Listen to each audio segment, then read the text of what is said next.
안녕하세요. 전기이론의 조은비입니다. 오늘은 4강 전기회로의 기초에 대해서 배워보도록 하겠습니다. 전기회로의 기초에서 우리 전기 가장 중요한 3가지 전압, 전류, 저항에 대해 짚고 넘어갈 건데 오늘을 계기로 여러분들이 이 전압, 전류, 저항은 친구들에게도 이야기해줄 수 있을 만큼 정확하게 알고 가길 바랍니다. 자, 전류부터 한번 확인해 볼게요. 여러분한테 전류는 무엇인가요? 라고 물어본다면 여러분들은 무엇이라고 대답을 할 건가요? 많은 학생들이 전하의 흐름이요 라고 이야기합니다. 또는 전기의 흐름이요 이렇게 이야기하는 친구도 많고요. 자, 오늘부터는 전류의 흐름이 무엇인가요? 라고 물어본다면 단위 시간 동안 이동한 전하의 흐름이요 라고 요 앞에 수식어를 꼭 같이 붙여주길 바랍니다. 뒤에서도 이야기하겠지만 이 단위 시간 동안이라는 말이 이 전류의 의미를 더 구체적으로 이야기해주는 것이기 때문이죠. 문자부터 한번 살펴보고 갈까요? 이 전류의 문자는 I를 사용합니다. 또 단위는 A라고 쓰지만 암페어라고 읽어줍니다. 이 전류는 플러스 극에서 마이너스 극으로 이동한다고 과학자들이 모두 약속을 해놨습니다. 너무 오래전부터 전류가 플러스 극에서 마이너스 극으로 흐른다라고 가정하고 과학 이론을 많이 제시를 했기 때문에 여기다가 더 이상 이의를 달지 않는 것이죠. 하지만 실제로는 이 전기의 흐름이라는 것이 제일 가벼운 전자들이 이동을 하는 것이므로 실제로는 마이너스 극에서 플러스 극으로 이동하는 것이지만 과학자들은 이것을 알고 있음에도 불구하고 너무 오랫동안 전류가 플러스 극에서 마이너스 극으로 흐른다고 가정을 해왔기 때문에 이를 그대로 인정하고 약속하는 것이죠. 어찌됐건 전류는 플러스 극에서 마이너스로 이동한다라는 거 기억을 해두고요. 전류의 색이 한번 같이 볼게요. 단위 시간 동안 도선의 단면적을 지나가는 전하량이다 라고 되어 있네요. 즉, 전류라는 건 전선의 어떤 단면적을 지나가고 있는 전하, 즉 1초 동안 단면적을 지나가고 있는 전하의 개수를 의미합니다. 이 단면적 사이로 1초 동안 전하가 몇 개 지나갔는지 이것을 식으로 쓰자면 T분의 Q라고 쓸 수 있는 것이죠. I는 단위 시간 동안 몇 개의 전하가 지나갔는지 T분의 Q, 단위는 암페어. Q 관점에서 식을 정리해보자면 Q는 I 곱하기 T, 단위는 쿨롬을 쓸 수도 있겠네요. 자, 이번에는 voltage, 전압에 대해서 한번 살펴볼까요?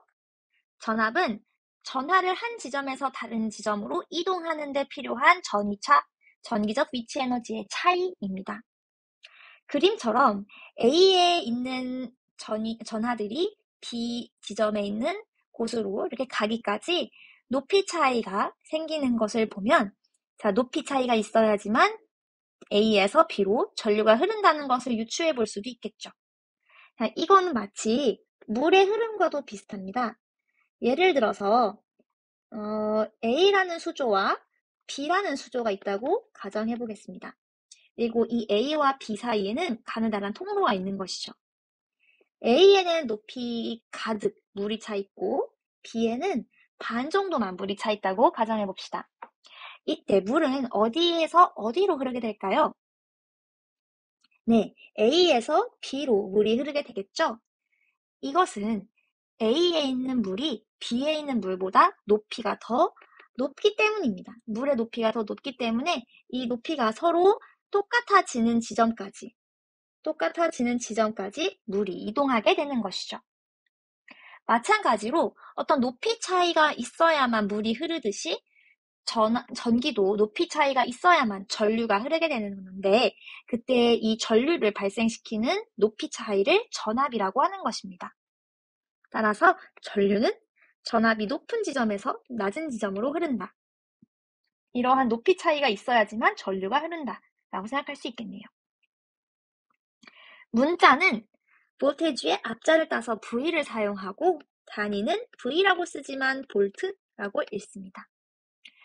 또 어떤 도체에 Q라는 전하가 이동해서 W만큼의 일을 한다고 하면 이것은 이때 발생한 전압은 Q분의 W만큼이다 라고 할 수 있습니다.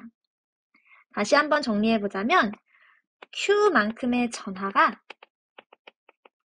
이동하여 W만큼의 일을 한다고 했을 때 발생한 전압,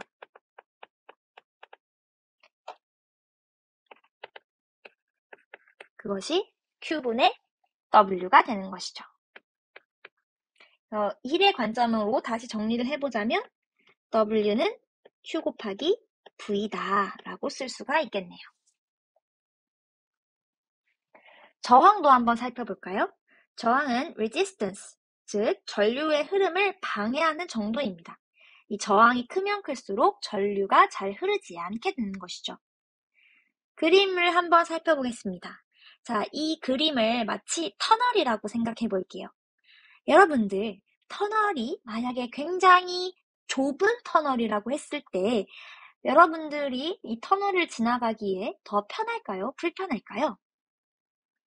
좁은 터널이면 좁은 터널일수록 이 터널의 입구가 작을수록 여러분들은 더 불편할 거예요. 이 터널을 지나가기가 더 어렵겠죠? 즉, 이 불편도를 따졌을 때, 터널을 지나가는 불편도를 따졌을 때 단면적이 좁을수록 불편도는 커질 거예요.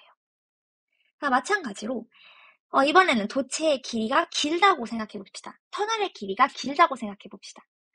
자, 터널이 길면 길수록 여러분들이 이 터널을 빠져나가기가 불편할까요? 쉬울까요? 그렇죠. 터널의 길이가 길수록 여러분들의 불편도는 커질 거예요. 즉, 이 불편도를 우리 저항이라고 보고 단면적을 도체의 단면적, 길이를 도체의 길이라고 적용을 해본다면 저항은 도체의 단면적과는 비례하고 길이와는 반비례하다는 것을 알 수 있습니다. 정리해 볼까요? 저항은 도체의 단면적과는 비례하고 길이와는 반비례한 값이 되겠네요. 그리고 이 앞에다가 우리는 고유 저항 값을 넣어줄 수 있습니다. 그리고 이러한 저항의 문자는 R, 단위는 ohm을 사용하여 여기다가도 ohm을 써주게 되는 것이죠. 자, 만약에 이 식을 도전율, 전도율 관점에서 써본다면 이 고유 저항값 대신에 도전율 시그마를 대신 써줄 수 있습니다. 시그마 곱하기 단면적 S분의 길이 L로 적용 가능합니다. 자, 지금 이렇게 써놓은 거 우리 시그마라고 읽어줄게. 다음에 이 의미하는 것은 도전율, 전기가 얼마나 잘 흐르는지를 말합니다. 전도율, 도전율 같은 말입니다. 그래서 이 고유 저항과 시그마가 어떤 관계가 있냐라고 하면 이 고유 저항과 시그마는 서로 역수 관계에 있다고 정리 가능합니다. 컨덕턴스도 볼까요? 컨덕턴스는 저항과 완전히 반대의 의미를 가지고 있습니다. 마치 고유 저항과 전도율, 도전율이 서로 반대의 의미를 가지듯이 말이죠. 그래서 컨덕턴스는 전류가 얼마나 잘 흐르는지를 표현을 하는 값이고요. 기호로는 G를 사용합니다.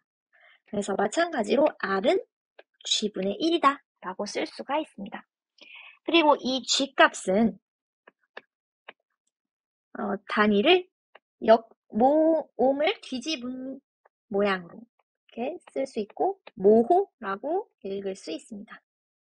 또 다른 단위로는 지멘스도 사용 가능하죠. 이 저항의 성질도 같이 한번 보고 가겠습니다. 이번에 핵심 유형 문제 15쪽에 있는 1번 문제 한번 같이 풀어보도록 할까요? 전기가 흐르는 도체의 단면을 2시간에 36,000쿨롱의 전기량이 지나갔다면 전류는? 이라고 되어 있네요. 자, 전류가 의미하는 것이 뭐였죠? 네, 단위 시간 동안에 단면적을 지나가는 전하의 흐름, 전하의 양이었어요. 즉 단위 시간 동안의 전하량이라고 쓸 수 있습니다. 문제는 단위 시간이라고 했으니까 초 관점에서 써야겠죠?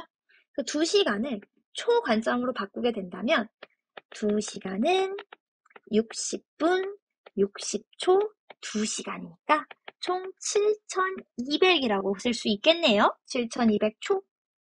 따라서 7,200초가 3초 동안 36,000쿨론이 지나갔어요.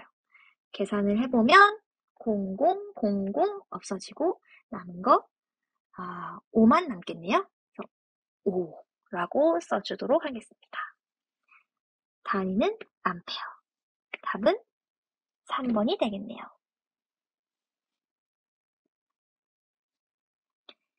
이번에는 15쪽 핵심 유형 문제 2번을 같이 풀어볼까요? 네, 핵심 유형 문제 2번에 지금 저항에 관련된 식이 나와 있는데 이 저항에 관한 식 여러분들 단면적과 도체와 어떤 관계를 가졌는지를 떠올리면 우리 다 쉽게 알 수 있어요. 자, R값은 고유 저항의 단면적분의 도체의 길이다 라고 쓸 수 있었죠. 자, 근데 문제는 지금 단면적 값을 2분의 1배로 길이를 3배로 바꾸셨다고 했어요. 그러면 바뀐 값을 이렇게 프라임으로 표현을 해볼까요? 얘는 바뀌기 이전, 얘는 바뀐 후 라고 해봅시다. 자, 그렇다면 R'은 바뀌기 이전 값의 단면적의 2분의 1배가 되었어요. 다음 길이는 바뀌기 이전 값의 3배가 되었죠. 계산을 해보면 2분의 1분의 3이니까 여러분들 6이라고 계산되는 거 이해되시나요? 6 곱하기 고유저항분의 SL이라고 쓸 수 있어요. 그렇다면 지금 고유저항 S분의 L은 앞에 이전에 있던 R값으로 바꿀 수 있기 때문에 6 곱하기 R이라고 쓸 수 있고요. 따라서 바뀐 이전 값은 6 곱하기 R이니까 6배다. 답 2번 체크하고 가면 되겠습니다. 혹시 여러분들 중에 저항 이렇게 계산되는 거 2분의 1분의 3이 6으로 계산되는 거 좀 어색한 친구들 있을까봐 여기다 다시 적어줄게요. 만약에 분자의 분자가 지금 계산된 꼴일 때 예를 들어서 A분의 B분의 C분의 D인 꼴일 때는 가운데에 있는 두 개는 밑으로 곱해서 내려주고 바깥쪽에 있는 두 개는 곱해서 위로 올려줍니다. 그래서 지금 나와 있는 2분의 1분의 3도 마찬가지로 가운데 두 개는 곱해서 밑으로 내려주고 바깥쪽 두 개는 곱해서 위로 올려주기 때문에 6이 나온 것이라고 볼 수 있겠네요. 자, 오늘 이 오메 법칙을 하기 위해 여기까지 달려왔다고 해도 과언이 아닙니다. 오메 법칙 한번 살펴볼게요. 전압, 전류, 저항 이 세 가지 관계를 나타내는 식이죠. 반드시 알아야 됩니다. 전기과를 나왔다. 전기를 공부한다. 전기에 관심이 있다. 무조건 알아야 하는 오메 법칙이라고 할 수 있겠습니다. 첫 번째, 전압의 관점에서 살펴볼게요. 전압의 관점에서 V는 IR입니다. 다음, 전류의 관점에서 I는 R분의 V고요. 세 번째, 저항의 관점에서 R은 I분의 V입니다. 자, 이것이 왜 그렇냐라고 해본다면 I 관점에서 설명을 하는 것이 제일 쉬울 것 같아요. 전류라는 것은 저항이 크면 클수록 어렵겠죠. 저항이 클수록 전류는 흐르기가 어려워요. 따라서 반비례하다는 특징을 알 수 있습니다. 자, 이번에는 전압에 대해서 볼까요? 자, 전압, 즉 전위차가 높으면 높을수록 수조의 차이가 높을수록 물이 잘 흐르듯이 전압의 차이가 높을수록, 그러니까 전위 차이가 높을수록 전류 또한 잘 흐르게 되겠죠. 그래서 전류와 전압은 서로 비례한 성질을 가지고 있습니다.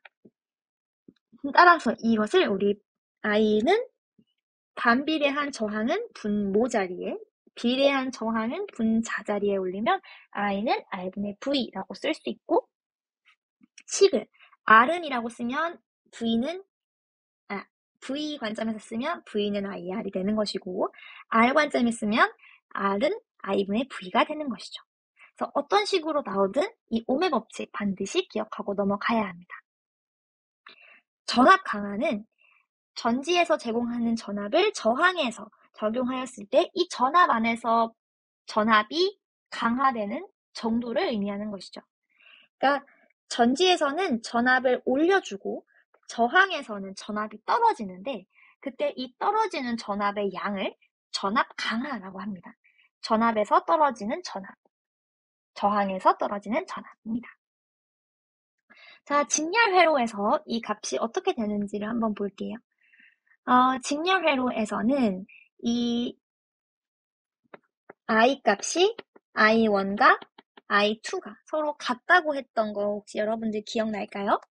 그러면 오음의 법칙 v는 iR에서 i 값이 서로 일정하기 때문에 v 값과 r 값이 서로 비례하다는 거 우리 알 수 있어요. 그래서 전압은 저항에 비례하다라고 정리가 되겠네요. 그리고 전류는 일정하다. 우리 앞에서 얘기했었죠? 그렇기 때문에 지금 이렇게 작성이 가능합니다. 그러면 V값과 R값이 서로 비례하다는 거 우리 이렇게 한번 작성해 볼게요. V1 대 V2는 R1 대 R2다. 그리고 이 V1은 전압 강화 양이 오음의 법칙과 거의 똑같기 때문에 V1은 I1, R1. 다음 I1, I2, I 값이 모두 다 같았죠? 따라서 I, R1이라고도 쓸 수 있겠네요. V2는 마찬가지로 I2, R2라고 쓸 수 있고 I, I1, I2와 모두 같기 때문에 I, R2라고도 쓸 수 있습니다. 병렬 회로에서는 전압이 항상 같았죠. 그래서 전압 V는 V1과 V2가 모두 다 같게 되겠고요. I는 R분의 V에서 V 값이 일정하기 때문에 결국에 이 I 값과 R 값은 서로 반비례하다라고 쓸 수 있습니다. 따라서 I1과 I2는 서로 반비례하다. 누구와? 저항과. 얘를 R1, 그러니까 양변에 R1, R2를 곱해주게 되면 결국엔 R2 대 R1만 남게 되겠네요. 그러면 우리 이것을 I1는 IR분의 V1이라고도 쓸 수 있고 V 값이 모두 같다고 했으니까 R1분의 V라고도 쓸 수 있고요. I2는 R2분의 V2라고도 쓸 수 있는데 V 값이 모두 다 같다고 했으니까 R2분의 V라고도 쓸 수 있겠습니다. 그래서 지금 나온 공식 오음의 법칙과 전압 강화, 다음 전압은 저항과 비례하고 전류는 저항과 반비례하다. 이것들 꼭 기억을 해두고 가겠습니다. 핵심 유형 문제 1번 같이 풀어볼까요? 지금 문제에서 전압, 그다음에 전류, 다리미를 주었네요. 자, 여러분, 다리미가 가지고 있는 성질 중에 변하지 않는 것, 저항이 있겠죠. 이 다리미가 가지고 있는 저항값은 거의 동일하다고 보아야 합니다. 몇 볼트를 인가했더니 이 다리미가 몇 볼트를 인가하던 다리미가 가지고 있는 저항값은 변하지 않을 거예요. 자, 그러면 이 상태에서 우리가 전압과 전류값을 알고 있기 때문에 저항에 대한 오음의 법칙 R은 I분의 V를 써보겠습니다. 그러면 10분의 200 답이 20옴이 나올 거예요. 자, 그러면 다리미가 가지고 있는 저항값은 우리 20옴인 거 모두 다 알 수 있죠? 이때 전류를 다시 구해볼까요? I는 R분의 V다. 따라서 우리가 알고 있는 저항의 다리미값, 다리미의 저항값, 다리미의 저항값은 20분의 120이 될 거고 6A가 나올 거예요. 답이 2번이 되겠네요. 기출보건문제도 같이 풀어보겠습니다. 교재 273페이지에 있고요. 2018년도 문제네요. 두 가지 방법으로 한번 풀어보겠습니다. 첫 번째, 일단 컨덕턴스가 나왔으니까 저항으로 먼저 바꾸는 방식. 컨덕턴스가 지금 0.2이기 때문에 5분의 1이라고 쓸 수가 있고요. 먼저 저항으로 바꿔주는 거죠. 그러면 저항은 컨덕턴스분의 1이기 때문에 지금 5옴이라고 쓸 수 있습니다. 이때 전류가 I는 3A라고 했는데 전압은 모르니까 V는 IR. 그래서 3 곱하기 5, 15V가 답이 나오네요. 답은 먼저 구했지만 우리 다시 다른 방법으로도 풀어볼게요. 자, 이번에는 옴의 법칙을 쓸 건데 V는 IR에서 또는 V는 IR로 풀게요.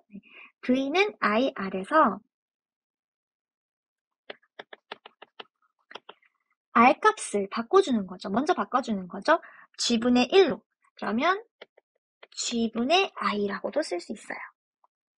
자, V는 G가 0.2였고요. I 값은 3이었으니까 이걸 계산을 해주면 되겠죠. 그러면 5분의 1분의 1분의 3 안에 것끼리 곱해서 밑으로 바깥 것끼리 곱해서 위로 그러면 15V라고도 나오네요. 어떤 방법으로 풀든 상관없지만 답만 정확하게 나와야 되고 과정도 잘 맞는지 확인 부탁합니다. 자, 오늘의 마지막 내용이 되겠습니다. 휘트스톤 브릿지, 다른 말로 휘스톤 브릿지입니다. 이 휘스톤 브릿지 회로는 미지의 저항을 측정하기 위한 회로입니다. 네 개의 저항이 사각 형태를 이루고 다음 가운데는 브릿지, 다리 모양으로 검유계 또는 전압계 등을 달아주도록 할 거예요. 자, 우리는 지금 3개의 저항을 알고 있는 상태고 하나의 저항은 미지의 저항이 될 거예요. 이 X가 미지의 저항이 되는 것이죠. 다음 R값은 가변 저항을 달아주는 것입니다. 그리고 이 P와 Q는 알고 있는 저항이 될 것이에요. 그래서 두 개는 명확하게 알고 있는 저항이고 R값은 가변 저항이고 X는 아예 모르는 미지의 저항입니다. 이때 이 미지의 저항값을 구할 수 있는 방법, 이 구하는 장치를 휘스톤 브릿지라고 하는 것이죠. 자, 원리는 이렇습니다. 검유계의 전압을 인가를 한 뒤 검유계의 전기가 흐르는지 안 흐르는지, 전류가 흐르는지 안 흐르는지를 확인을 할 거예요. 자, 가변 저항 R 값을 돌리다가 어느 순간 검유계가 0이 되면서 전류가 흐르지 않는 지점이 생기는데요. 그때 이 가변 저항을 측정하게 되는 것이죠. 그럼 결과적으로 알고 있는 건 가변 저항 값, 다음 Q, P 값을 모두 다 알게 되는 거죠. 언제? 전류가 흐르지 않을 때. 그러니까 전류가 흐르지 않을 때를 검유계가 확인해서 그때의 가변 저항이 얼마인지를 확인하는 거예요. 자, 그러면 이 3개의 저항을 알 때 X값을 구할 수 있는데 그 조건은 이 두 저항을 서로 이렇게 크로스로 곱했을 때 같은 값이 됩니다. 이게 무슨 말이냐면 P 곱하기 R은 X 곱하기 Q를 해주는 거죠. 서로 마주보고 있는 저항을 곱한 값이 같아지는 순간에 전류가 흐르지 않더라. 이것을 검유계로 확인할 수 있더라. 그리고 이때 저항 X값은 Q분의 P 곱하기 R로 계산 가능하다. 그래서 미지의 값을 구할 수 있다. 이 원리로 휘스톤 브릿지가 저항을 측정을 하는 것이죠. 그리고 이렇게 검유계가 0이 되는 지점, 그러니까 전압이 인가되고 있음에도 불구하고 전위 차이가 없어서 0이 되는 지점을 우리 전위의 평형이라고 합니다. 전압이 인가되고 있음에도 불구하고 예를 들어 여기도 10V, 여기도 10V라서 결과적으로 전위 차가 없으니까 전류가 흐르지 않게 되는 상황을 전위의 평형이라고 하는 것이죠. 이 점을 확인해서 우리 문제 같이 풀어보도록 할까요? 휘스톤 브릿지의 평형 조건, 즉 전위의 평형 조건. 전류가 흐르지 않을 때 서로 어떤 관계를 가지고 있냐라고 물어보는 것이죠. 자, 이때 X자로 서로 마주보고 있는 거를 곱한 것이 같아야 된다라고 했어요. 마주보고 있는 것끼리 곱했을 때 같아야 된다. 따라서 모르고 있는 미지의 저항 X는 Q분의 P 곱하기 R이 되기 때문에 답은 2번이 되겠네요. 자, 오늘 여기까지 공부해 보도록 하겠습니다. 여러분들 오늘 고생 많으셨고요. 전압, 전류, 저항은 아주 기본적인 물리량이죠. 전기의 기초입니다. 여러분들 반드시 확인하고 넘어가길 바랍니다. 시청해 주셔서 감사합니다. 안녕히 계세요.